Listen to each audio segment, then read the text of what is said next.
வணக்கம். மனசுக்குள்ளேயே இன்னொருத்தர்கிட்ட பேச முடியுமா? ம் ஒருத்தரோட வலிய இன்னொருத்தர் ஆயிரக்கணக்கான மைல்கள் தாண்டி உணர முடியுமா? இதுதான் டெலிபதி.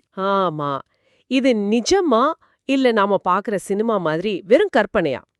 உங்களுக்கு கூட இந்த மாதிரி அனுபவம் ஏற்பட்டிருக்கலாம். ஆனா அறிவியல் இதை எப்படி பாக்குது? நாம இன்னைக்கு பார்க்க போறதும் அதத்தான்.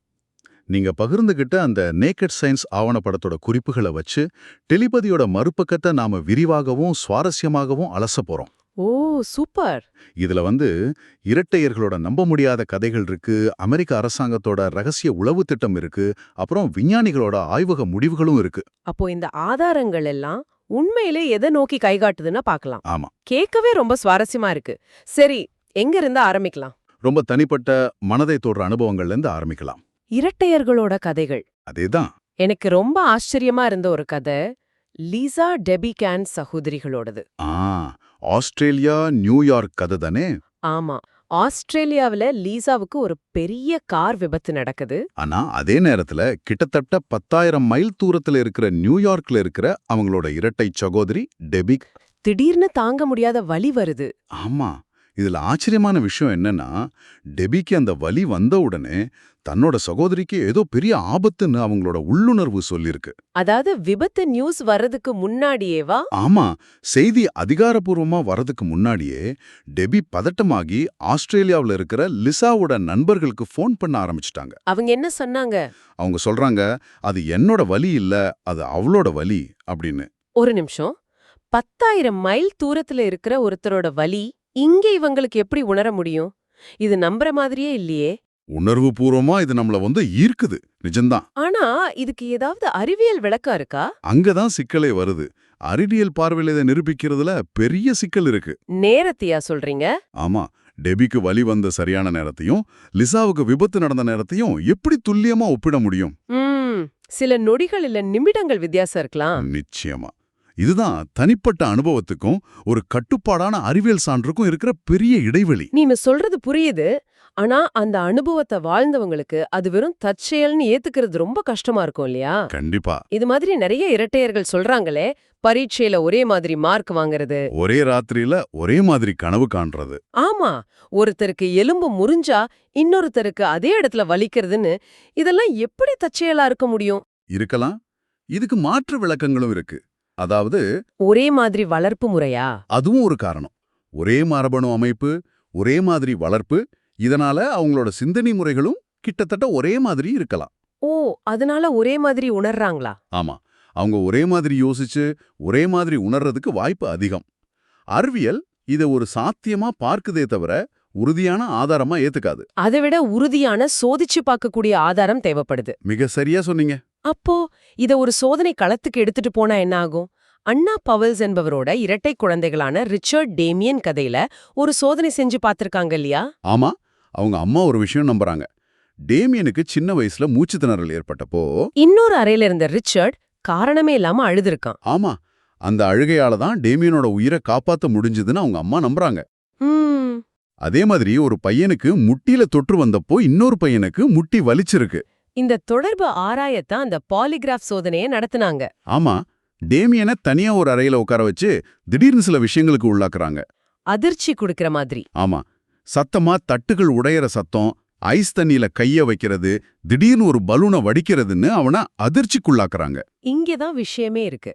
மேல் மாடியில எந்த சத்தமும் கேட்காத ஒரு அறையில பாலிகிராஃப் கருவியோட இணைக்கப்பட்டிருந்த ரிச்சார்டோட உடம்புல அதே நொடியில, ஆமா, டேமியனுக்கு அதிர்ச்சி கொடுத்த அதே நொடியில சில உடலியல் மாற்றங்கள் பதிவாகிருக்கு. என்ன மாதிரி மாற்றங்கள்? அவனோட இதய துடிப்பு அதிகரிச்சிருக்கு, ஆழமா மூச்சு விட்டுருக்கான். டேமியனோட அதிர்ச்சி ரிச்சார்டோட உடம்புல ஒரு தாக்கத்தை ஏற்படுத்துற மாதிரி அந்த ரிசல்ட்ஸ் இருந்துச்சு. ஆனா ஒரு நிமிஷம், அந்த பாலிகிராஃப் முடிவுகள் ரொம்ப துல்லியமா ஒரே நேரத்துல மாற்றங்களை காட்டுதா? ஆமா, ஆவணப்படத்துல அப்படிதான் காட்டுறாங்க. வெறும் சத்தம் கேட்டுச்சுன்னா ஒரு நொடி முன்ன பின்ன இருக்காதா? இது கொஞ்சம் விசித்திரமா இல்லையா? நல்ல கேள்வி. இதுதான் இந்த சோதனையில் இருக்கிற விமர்சனமே. முதல்ல பாலிகிராஃப் கருவி இதய துடிப்பு, மூச்சு மாதிரி உடல் செயல்பாடுகளை தான் அளக்குது, எண்ணங்களா அல்ல. சரி. ரெண்டாவது, அந்த வீடு முழுமையா ஒளி புகாபடி இல்ல. அந்த தட்டு உடையிற சத்தமோ பலூன் வெடிக்கிற சத்தமோ அதிர்வுகளா பரவி இருக்கலாம். ஆமா, அத ரிச்சர்ட்டுக்கு லேசா கேட்டுக்கலாம். ஓ, அது மட்டும் இல்லாம சோதனைய நடத்துறவரே ஒரு குறிப்பிட்ட முடிவை எதிர்பார்த்தா அதுக்கு சாதகமான சின்ன மாற்றங்களை கூட பெருசா எடுத்துக்க வாய்ப்பு இருக்கே. கன்ஃபர்மேஷன் பயஸ். ஆமா, அதுதான் சொல்றேன். மிகச் சரியா சொன்னீங்க. அந்த வாய்ப்பும் இருக்கு. அதனால இந்த சோதனையும் இரட்டையர்களுக்குள்ள ஏதோ ஒரு தொடர்பு இருக்குன்னு காட்டுதே தவிர அது டெலிபதி தான்னு உறுதியா சொல்லல. இந்த இரட்டையர் கதையில எடுக்கிற ஒரு விஷயம் என்னன்னா, இது ரொம்ப உணர்வு பூர்வமானது, ஒரு ஆழமான பாசத்தோட சம்பந்தப்பட்டது. ஆமா. ஆனா இந்த சக்திய உணர்ச்சிகள் இல்லாம ஒரு ஆயுத மாதிரி பயன்படுத்த முடியுமா? அமெரிக்கா ராணுவம் அப்படிதான் யோசிச்சது. அதுதான் நம்மள ப்ராஜெக்ட் ஸ்டார்கேட்டுக்கு கூட்டிட்டு போகுது. ஆமாம், பனிப்போர் காலத்துல சோவியத் யூனியனை உளவு பார்க்கறதுக்காக அமெரிக்க ராணுவம் ஆரம்பிச்ச ரகசிய திட்டம் தான் project Stargate. Remote viewing. Remote viewing. ஆமா. அதாவது இருந்த இடத்துல இருந்த மனதால பல 100 மைல்களுக்கு அப்பால் இருக்கிற இடங்களை பார்க்கறது தான் இதோட நோக்கம். இதுல முக்கியமா இருந்தவர் ஜோ மெக்மானிக்கல். இவரை எப்படி சோதிச்சு பார்த்தாங்க? சான் பிரான்சிஸ்கோல ஒரு சோதனை நடந்தது. ரேச்சல் கரன்கிற ஒரு ஆராய்ச்சியாளர் நகரத்துல 6 இடங்களை தேர்ந்தெடுத்து அதுல ஏதாவது ஒரு இடத்துக்கு போவாங்க. பல மைல்கள் தூரத்துல ஒரு அடக்கப்பட்ட அறையில இருக்கிற மெக்மோனிக்கல் அவங்க எந்த இடத்துல இருக்காங்கன்னு மனதால பார்த்து சொல்லணும். கரெக்ட். மெக்மானிக்கல் என்ன சொன்னார்?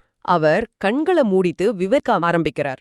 ஒரு பாதி வளைவு மாதிரி தெரியுது, ஒரு இருண்ட சுரங்கப்பாதை மாதிரி ஒரு உணர்வு, ரொம்ப உயரமான ஒரு கட்டமைப்பு, கற்கள் நிறைஞ்ச ஒரு தோட்டம், ஒரு விசித்திரமான கலைப்படைப்பு, இப்படின்னு சில குறிப்புகளை கொடுக்கறார். உண்மையிலே ரேச்சல் எங்க இருந்தாங்க? அவங்க நின்னுகிட்டு இருந்தது டம்பட்டன் பிரிட்ஜ் பக்கத்துல.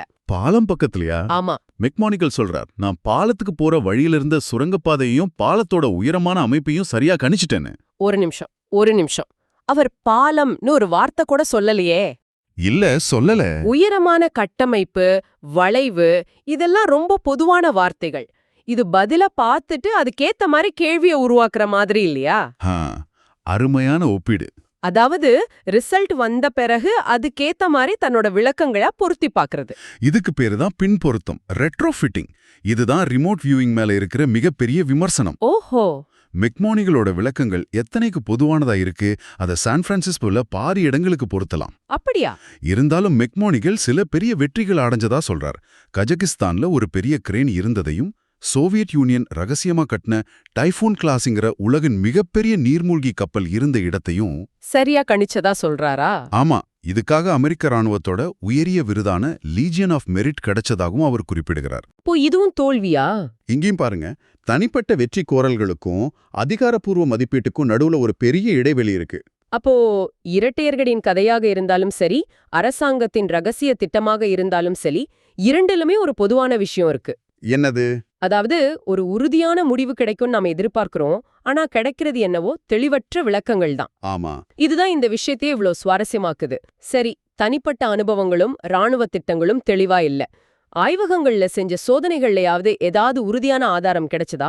அங்கேயும் சுவாரஸ்யமான ஆனா குழப்பமான முடிவுகள் தான் கிடைச்சது. சொல்லுங்களேன். ஸ்காட்லாண்ட்ல எடின்பர்க் பல்கலைக்கழகத்துல செஞ்ச கான்ஸ்ஃபெல்ட் சோதனை, கேன்ஸ்ஃபெல்ட் எக்ஸ்பெரிமெண்ட் ரொம்ப பிரபலமானது. கான்ஃபெல்ட்? ஆமா. சுருக்கமா சொன்னா, உங்க மூளையோட வெளி உலக தொடர்பை கட் பண்ணி ஒரு அமைதியான அறை மாதிரி ஆக்கிடுறாங்க. அப்போதான் சின்னதா ஒரு சிக்னல் வந்தா கூட அதை கவனிக்க முடியும்னு ஒரு ஐடியா. எப்படி மூளையோட தொடர்பு துண்டிக்கிறாங்க?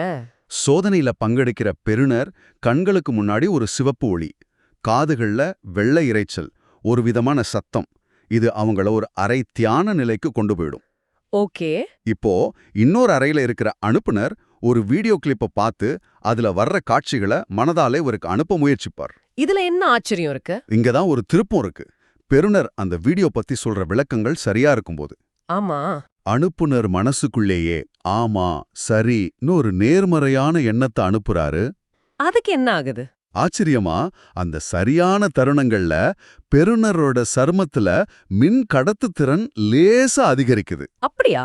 இது ஒரு சின்ன விளைவுதான், ஆனா புள்ளி விவரப்படி இது தற்செயலா நடக்க வாய்ப்பு குறைவுன்னு சொல்றாங்க. அப்ப இதுதான் ஆதாரமா? இதை ஏத்துக்கலாமா? இல்ல. பிரச்சனை என்னன்னா, இந்த சோதனைய மத்த ஆய்வகங்கள்ல திரும்ப செஞ்சு பார்த்தப்போ இதே மாதிரி முடிவுகள் கிடைக்கல. ஓ. அறிவியலோட அடிப்படை விதியே ஒரு சோதனையின் முடிவை யாரு, எங்க, எப்போ செஞ்சு பார்த்தாலும் ஒரே மாதிரி வரணும். அது இங்க நடக்கல. சரி, பாலிகிராஃப் உடல் செயல்பாடுகளை தான் அளக்குதுன்னு சொன்னீங்க.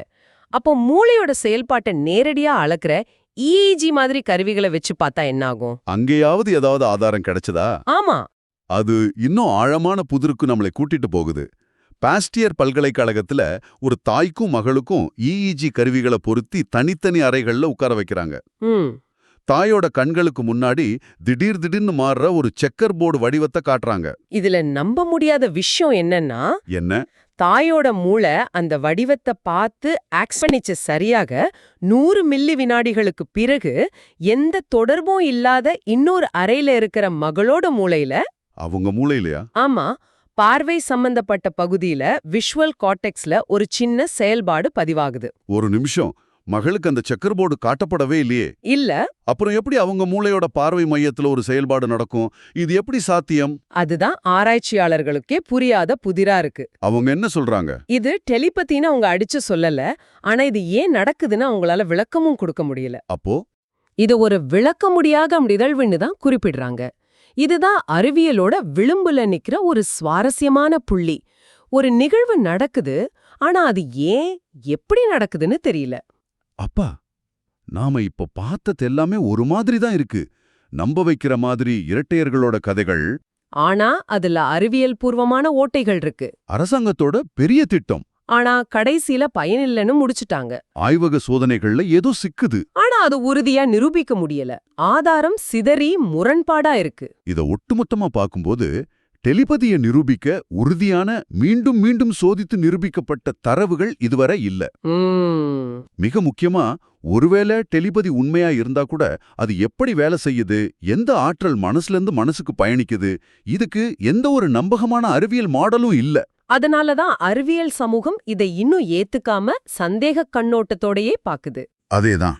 அப்போ இன்றைய நிலவரப்படி அறிவியல் டெலிபதிய ஒரு உண்மையா ஏத்துக்கல. இதுதான் முடிவா? தற்போதைக்கு அதுதான் நிலை. ஆதாரங்கள் ரொம்ப பலவீனமா இருக்கு.